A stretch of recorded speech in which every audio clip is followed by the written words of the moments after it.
guys, and welcome back to Project Z Garage. My name is Ansar, and today I want to review a tool that I picked up from Home Depot. It's not a tool that I was looking to get, but it did come in handy in a pinch.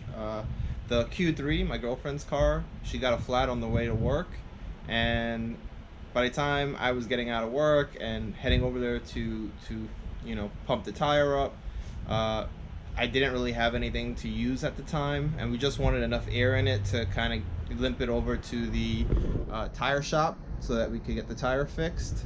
So my cousin actually brought this to my attention. It's the let's see if I can get a good picture of this. It's the Ryobi Power Inflator, which is kind of a battery operated air compressor, if you want to kind of consider it. This one has a digital readout on it, and I was a little skeptical about how well it was gonna work. For the longest time I've used air compressors or tire inflators that you would plug into the cigarette lighter and then put it onto your wheel, and that would do the inflation. But for some reason on these newer cars, they don't work well with that sudden draw on the cigarette lighter, and it ends up blowing the fuse. We've had that happen to a bunch of cars that we've had. So I mean, some cars it may not do it to, but if that does blow, now you're again stuck on the road with an air compressor or a tire inflator that doesn't work and still have a flat tire. So this is a cool option in case of an emergency. Also, you could use it to inflate basketballs, footballs, sports equipment. It has a couple of different add-ons that you could stick onto the valving and inflate stuff. I did end up using it and it worked out. I was really surprised, especially if you already have Ryobi tools.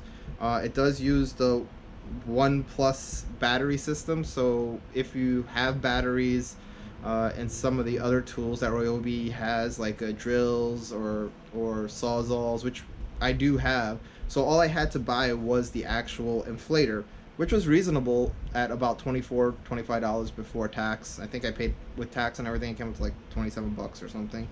So when I was looking at the reviews, one of the issues I saw people were complaining about is how accurate the digital tire gauge is on the actual device. So I want to test it out and kind of show you guys how off it is, or how close it is to the actual reading of what's in the tire. Now I figured we'll work on the Audi since we're in the garage. It's the middle of winter and it'll be easier to show and less noise. I have a regular cheap tire pressure gauge here that you can get from any like auto parts store. The question is how accurate this is, but these I feel are pretty accurate, because not much that can kind of go wrong with this as long as the seals and rubber seals are in there. It should be pretty accurate, and we'll compare this to the Ryobi Power Inflator and see how much of a difference they're off. Now this rear tire, I believe on this year Audi, is supposed to be around 32 pounds of pressure in it, depending on how heavy a load it is, how many people you normally carry, and I believe it'll raise or lower that. But seeing it's normally just me and my brother driving, and very rarely we'll have other people in the car, so I'm gonna keep it around 32. So let's first check it with the regular air tire gauge and see what we get, and then we'll plug in the Ryobi gauge, power inflator gauge, and see what pressure that's giving. And then on top of that, what we'll do is we'll try to get the pressure up to 32 psi's, and we'll time that to see how long it takes the power inflator to get the tire to that air pressure. Now from the directions and what other people have been telling me online is that with this, you don't want to run it constantly for too long. So let's say I believe the max you want to run this is for about 5 minutes. If you run it for 5 minutes, you're supposed to let it cool down for 5 minutes before you run it again. So let's see how much air. This is not a completely flat tire. This is just kind of low because it's been sitting in the garage for a while. Let's see what the pressure is now in the tire, and then we'll check and see how long it takes to get to the correct air pressure. Alright, here we go, guys. Okay, so this has about 18 pounds of pressure in it. Let's try it one more time. Yep, about 18 pounds of pressure if you look at it right under where it touches the body of the gauge. Now let's put the tire, well, this power inflator on and see what we get. And this has like a nice little lock. You don't hear any air coming out. So to activate this, you need to press and let go, and then it'll give you a reading. So right off the bat, we're about 1.5 pounds off of what the other tire pressure gauge is giving us. That was giving us 18 pounds. This is giving us 19.5. So let's try that one more time. Yep, 19.5. So right now there is a discrepancy about 1.5 pounds between the two. Now from 19.5. Alright guys, so let's start the clock on my phone and let's see how long it takes us to get to 32 pounds of pressure in the tire. So click start.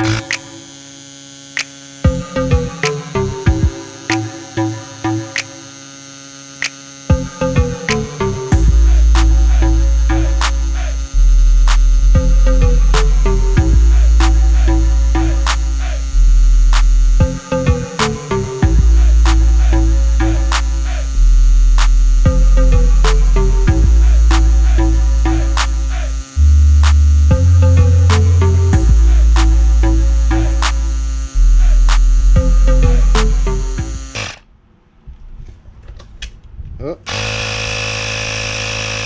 Well, right there it shows you. So if you look at it, you have to let go and have the pressure, I guess, give you a more accurate reading. When you have the actual compressor going, it doesn't show you the accurate reading.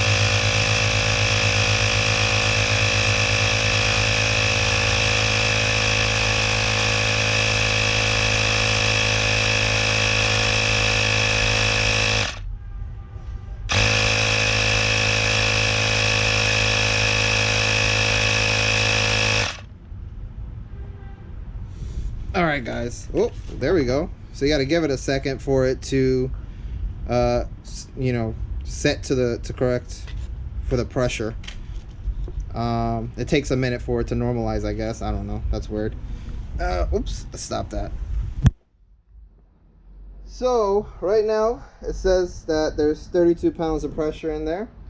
Let's take it off and try the regular tire pressure gauge and see what tire pressure we get with this. Let me set you guys up here. But let's see, that took us what, 2.5 minutes, actually maybe less than 2.5 minutes because I stopped to see what the pressure was. Take that off. Can you see the tire? Yeah.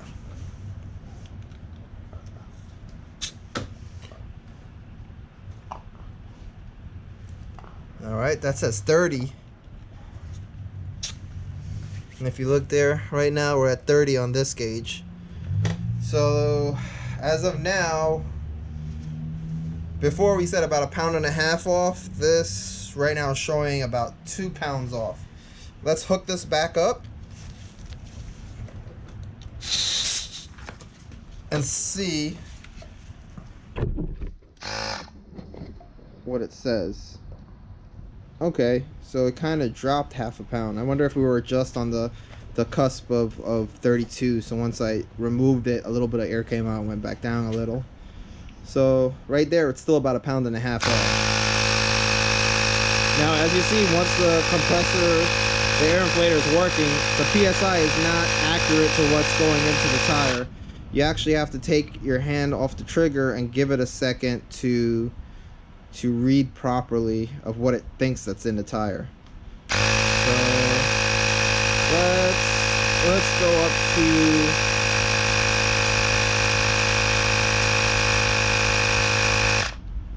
stop there. So right now it's saying we have 33.5 psi in there. Right, so from our testing before, if it's 1.5 pounds off, you know, we should be a little over 32. Now let's take it off again. So a little bit of air got out there, and test it with this one again. And there you go. We're right on 32. Let's try it one more time. Yep. We are right on 32. So, I mean, 1.5 pounds difference from each gauge. I wouldn't say it's a crazy amount, but if you want to be very exact, maybe this isn't the way to go. You might want to stick with your traditional air gauge, but I feel like everyone should have one of these in your car. And again, I feel like this is a really good tool in case of an emergency. You don't have to worry about if your cigarette lighter works. You could throw this in your trunk. Let's say you're going on a long trip, just to be safe. And these batteries, these Ryobi batteries, they last a long time. And like, I haven't charged this thing in a while, and let's see what we're at. Yeah, if you can see that, we're at three bars out of 4. So that's not bad for about 3 minutes of running, 2.5, whatever we've been running. And you know, you were able to get the car into the correct specs, especially if you don't have an air compressor at home. Like we have a big one where we normally use to inflate the tires. Or if you're lazy and you're parked on the street, you grab this, you can check all your tires, and then use one of these to confirm what the air pressure in it is. So I really think it's a cool tool, especially for the price. It's only, you know, if you already have the battery, about $24 before tax. I think it was around $27 after tax and everything. But I think it's really cool. It has a digital gauge if you're in an emergency and you need it, because I actually use this on a completely flat tire, and with air pouring out of a hole that from a nail, it was able to bring it from 0 pounds of pressure in the tire all the way up to about, I think I brought it up to about 36, just so that we can limp it over to a tire shop so we don't ruin the rim or the tire. So I think it's a really good tool. It's something that I think you should look into if you have cars, or you know, you can even use it just to do simple tasks as inflating, you know, sports equipment, beach balls. You know, this way you don't have to blow into it. Use this a minute or two and you're good to go. Less than a minute or two, because smaller stuff won't take as much pressure. But right now I think it's really cool. I'm gonna go around the car and check all the pressure in all the tires, make sure they're good. The next couple of videos, I think we're gonna do some videos on this. I need to do the oil change on it. That front grille, I bought a new grille to replace the damaged one that someone backed into the car once it was parked. So keep a lookout for new videos coming out. Now, if you're new to the channel, or you've been watching for a while and haven't subscribed, please subscribe to the channel, hit that like button, hit that bell wherever it is, and we'll catch you in the next video.